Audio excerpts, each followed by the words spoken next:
Good morning, buenos días. Pray with me. Dios de vida y Dios de esperanza, tu pueblo está delante de tu presencia y te da gracias. En este primer domingo de la Cuaresma pedimos tu bendición sobre cada uno de nosotros y que tu palabra se haga viva y rica en medio de tu pueblo. In your word feed us, for we cannot live by bread alone. We struggle, we are tempted, we struggle, and sometimes we fall. But today we are here to be fed from your word that speaks to us, that gives us a vision for the future and hope for our daily life. Speak to us this morning. Speak to us and feed us this morning with your word. Amen. The lectionary readings for this Sunday, the first Sunday of Lent, juxtapose two very distinct stories of human encounters with a figure representing evil, a figure that comes to challenge God's teachings and to provoke a sense of insecurity and distrust. One encounter occurs in a setting of lush beauty, a place of safety, harmony, human bounty, and the other occurs in the harsh landscape of a desert, which is a place of extreme heat and cold, where life in any form must struggle greatly to survive, a place that is barren and dangerous. Surely both narratives capture our imagination, but what makes them even more interesting is that they introduce the idea of temptation and human response to temptation, but even more, they introduce the idea of the devil, of one who comes forth to make an offer and one whose offer would lead to consequences that bring suffering and even death. This kind of temptation and this kind of tempter take us to another level in our thinking and speaks directly to our faith as Christians and to the commitments that we have or that maybe we have not made to our faith. And why is this so? Because in these texts we find what I think are some of the core themes of human life. The struggle of humans to trust God, the struggle of humans to understand themselves, and the struggle of humans against evil. So let's take a closer look at the text. I don't think there is anyone here today that has not heard something about the story from the book of Genesis. Adam, Eve, the serpent, and the fruit, often portrayed as an apple, but I always think it's a mango, but that's just me. The garden, all of them are familiar. All of these are part not only of this story, but they have become a part both of our religious as well as our secular culture. We've seen this story and these elements in art, children's books, film, and especially how women are often portrayed or imagined as capable of seducing, as weak and resisting temptation, women as the primary cause for human sin coming into the world. However, these images have also infiltrated our language in phrases like the forbidden fruit, or I don't know him from Adam, or even the part of the body that we call Adam's apple. I suspect that for some, this story is simply about a God that is some kind of cosmic killjoy. For them, God comes across as a stern rule giver, and when Adam and Eve don't conform, zap, God punishes them for not falling in line. Others might admire the human beings as nonconformists, yay, Adam and Eve, and cheer them on when Eve eats from the fruit and gives it to Adam. But aside from these simplistic readings of the text, what does the narrative tell us? In Genesis chapter 2, verse 16, we find the first time that some form of the word command is used in the Old Testament. And it's important for us to note this because the command that God does give in verses 16 and 17 is the very thing that is called into question by the serpent in chapter 3. Apart from God's command to serve and to protect the garden, God gave the human couple just one simple rule. In the middle of the garden stood a tree. This was the tree of the knowledge of good and evil. God told them, can't eat from it. While they could eat from any other tree in the garden, including from the tree of life, they could not eat from this one tree. Now, despite our current fear of snakes and our association between them and evil, the author of the Genesis narrative does not point out anything special about the snake, except its cleverness or its shrewdness. The fact that it was able to talk seems quite natural. There is a harmony in this garden that I don't think that we can even fathom.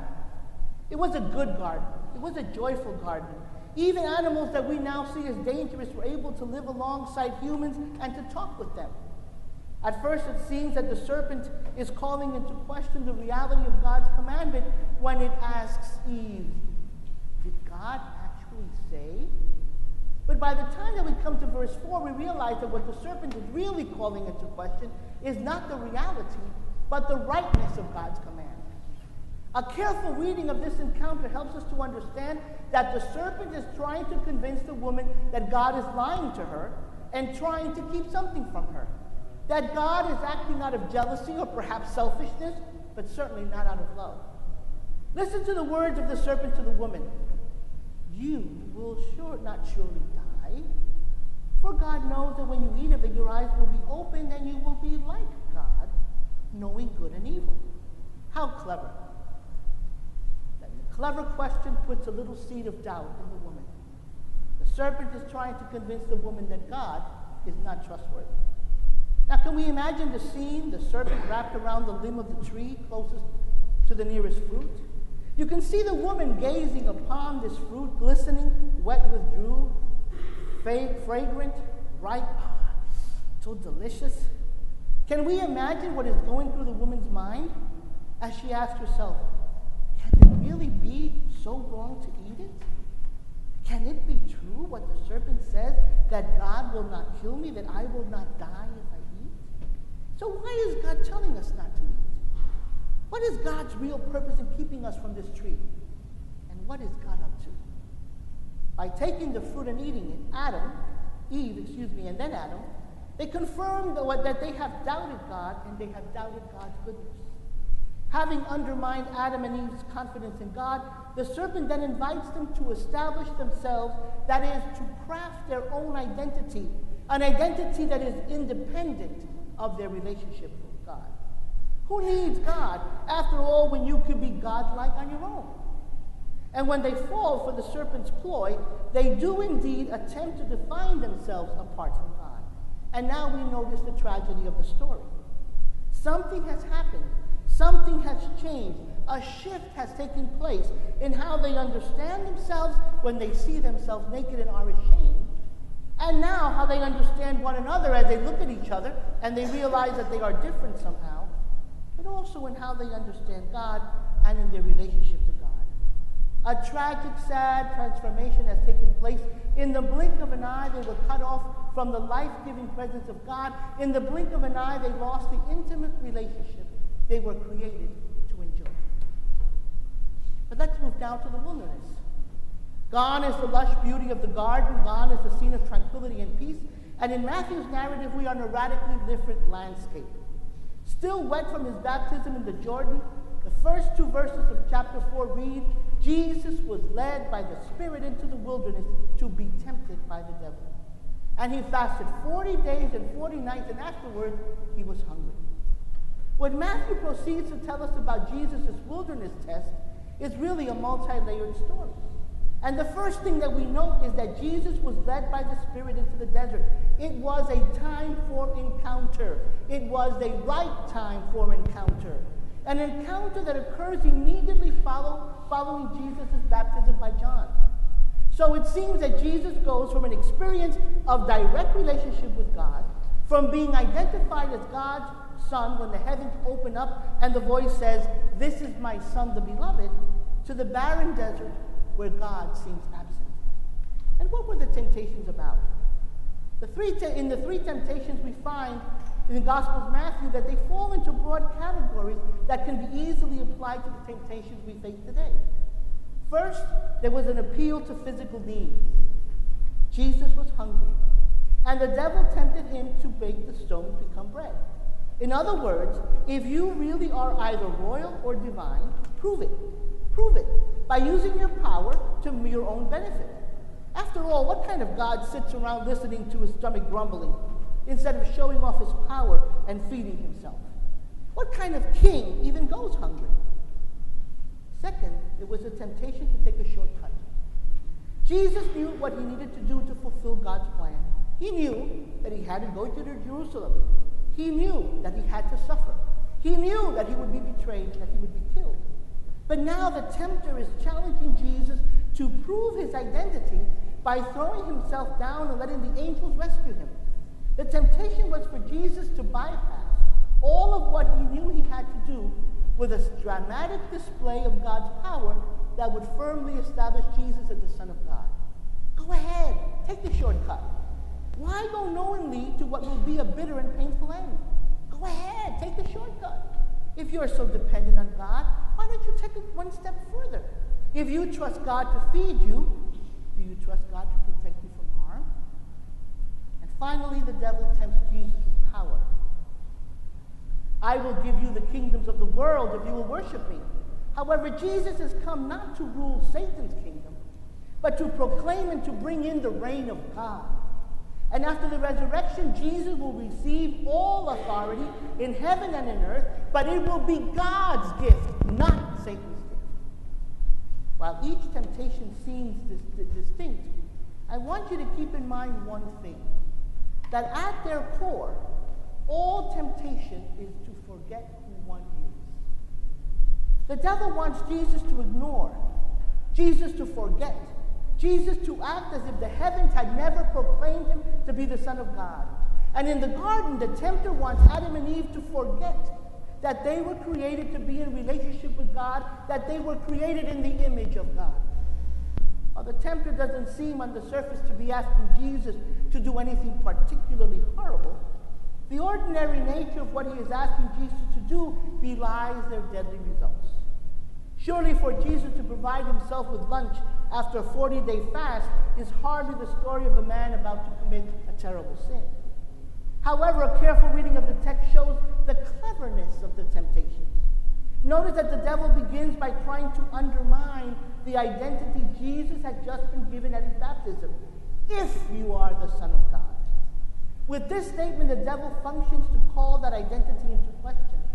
As with the exchange with Adam and Eve, the goal of the temptation is to rob Jesus of his God-given identity and replace it with a false identity of his own manufacture. We should also note that Jesus responded to all three of the devil's temptations with Scripture, quoting the wisdom of the sacred text that had sustained communities of faith for centuries. By using the sacred text, Jesus does three things. He shows confidence in God's promises to humans through the ages, and he shows his dependence on God, but also it shows his identification with his fellow humans. Jesus will be content to be as hungry as others are hungry. Jesus will be content to be dependent on God's word and grace for all good things.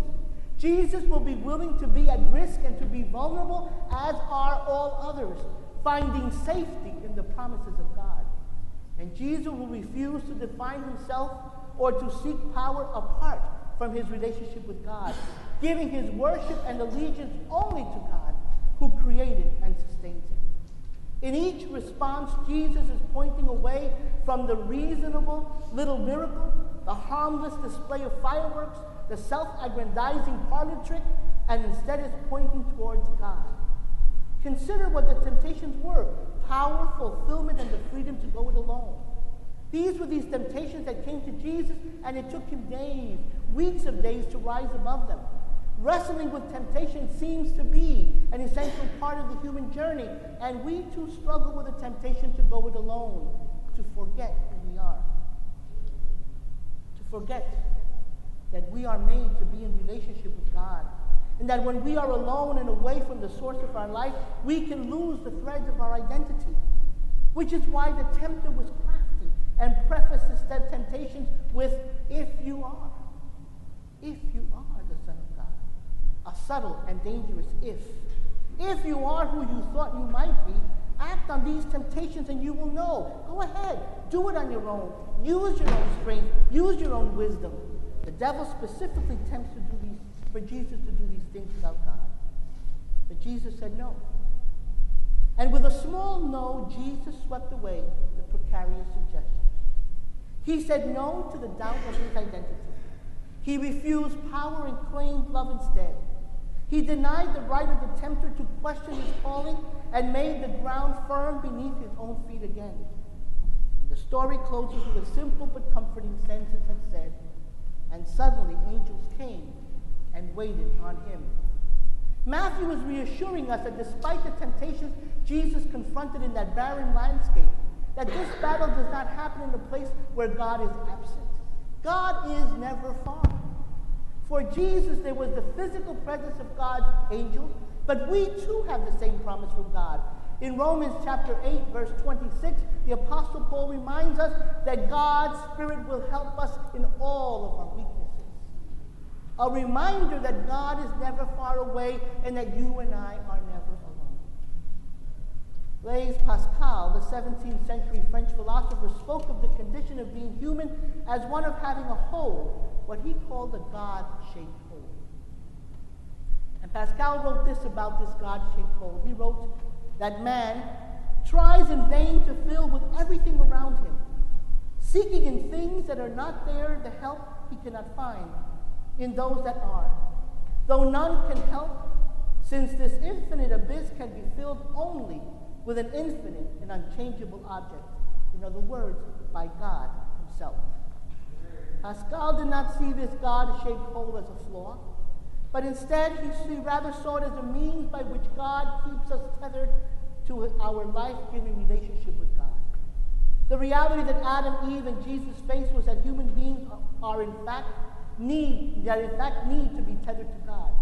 We are tethered to God so that our well-being, our future, and our hope is totally connected to how God is doing. And my sisters and brothers, God is doing just fine.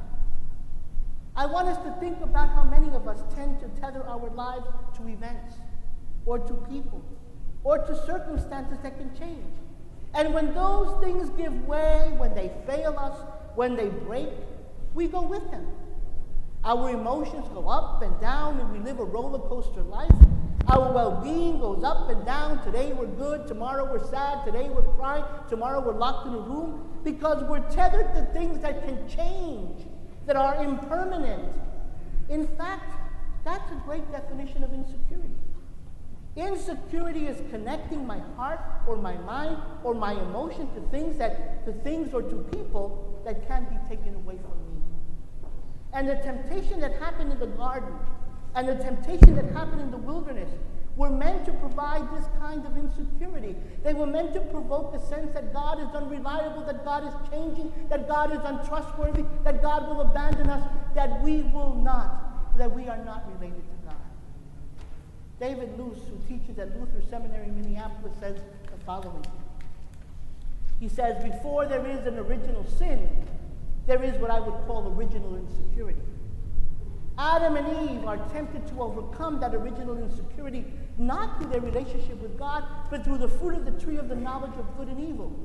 Fruit that in that moment looks to be shaped just like their God-shaped hole.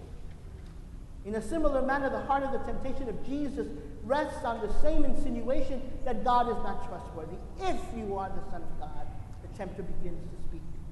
This pernicious if calls Jesus' relation to God into question and suggests that if he could establish himself on his own terms, suggests for ways that Jesus could fill his own God-shaped hole, whether by satisfying his own physical needs or with the miracles for a show of power.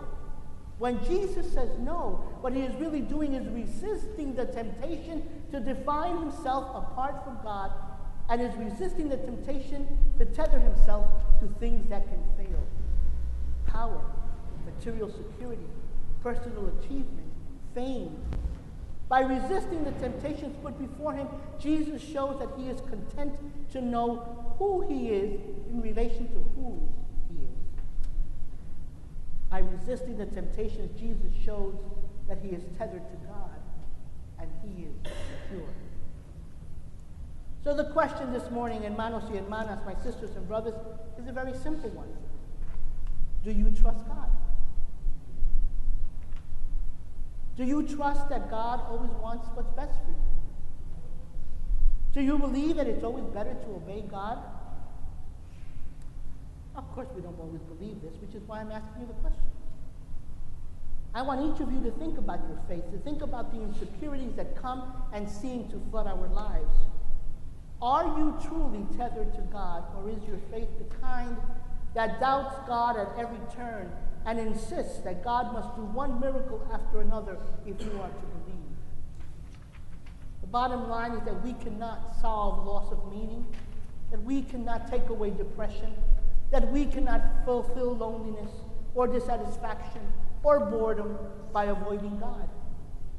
There is no other God if we wish to be healed of the emptiness, if we wish to be healed of the insecurity.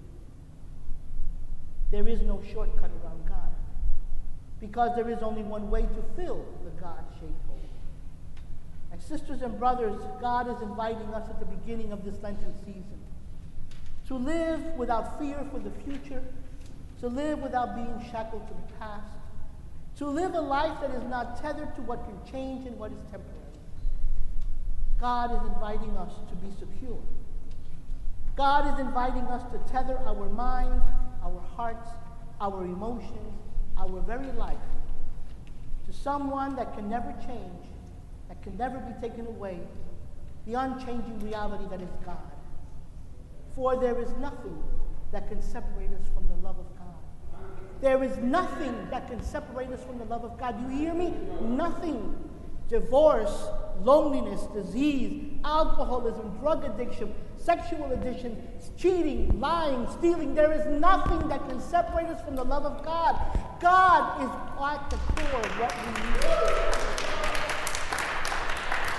We are being invited to tether ourselves to God.